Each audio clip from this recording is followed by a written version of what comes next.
first encountered Kettle's yard, I think it was around 2007.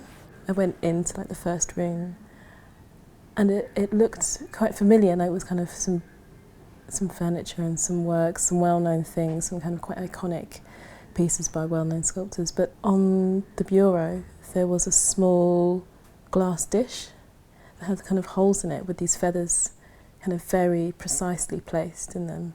And it was at this moment that I thought that there's something else going on here. It isn't just someone's house that's been left behind. This is actually very, very carefully put together, and everything is to be noticed, everything is to be looked at, and the more you look, the more you're going to understand.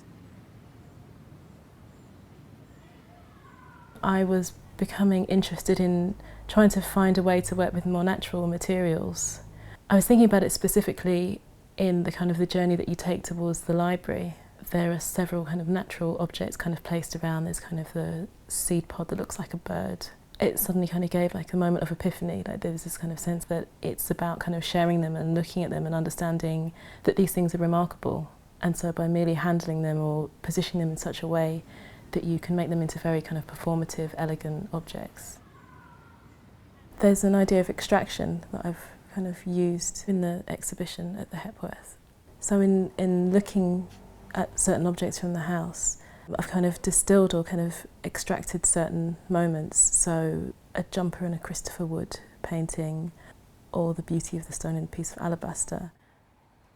The boot was taken directly from the George Kennethson that's at Kettle's yard, that was sitting in front of the window. There's two, but it was particularly the one that was upstairs.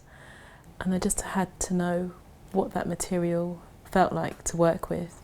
This is also a little sample of the Volcano Table that's also going to be in the show.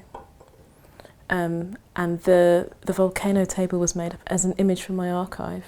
It's something that I just had as an image and wanted to kind of bring into life. And the table is made for someone to do their phone calls from. So there's always this idea of like the personal or kind of a call out to somebody. I've got an ongoing series of kimonos, and each of them I think of quite like an essay or a way to kind of bring together threads of research.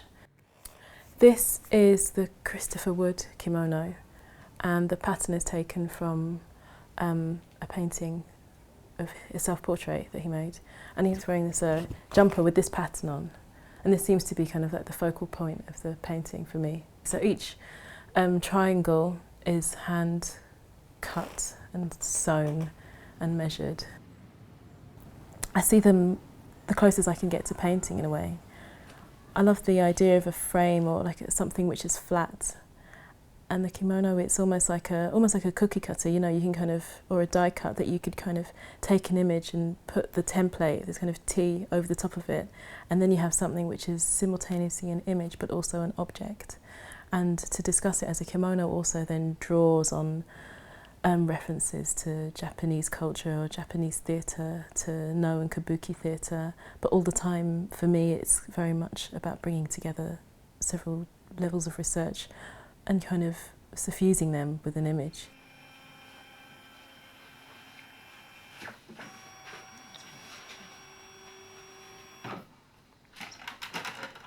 I discovered Roger Phillips's photography in a very kind of casual way, or very, I found like a book of his in the library, and I've been following his work since then for over the past 10 years really. And what's really great about Roger Phillips is that be printing up some of his photographs that so far have only been seen in books. This idea of kind of framing them as artworks rather than just as documents. Collaboration is a very important part of my own practice, and I kind of perhaps think about that as quite a broad term. It's not as simple as kind of working with someone to create like a singular thing. I see collaboration as a conversation as much as anything else. I do very much see it as a performative thing to install a show, and as such I try to leave it an open process until we're there. It's not about kind of pre-ordering it all, because that kind of implies that I understand it all in advance, which I wouldn't say that I do. It's kind of about trying to learn through those objects, through the things that I've brought in, the things that come from Kettle's yard, the artists that I've asked to be involved or been able to kind of borrow works from. It's a process of passing through an experience. And as such, I think that's what I'd like the viewer to take from it.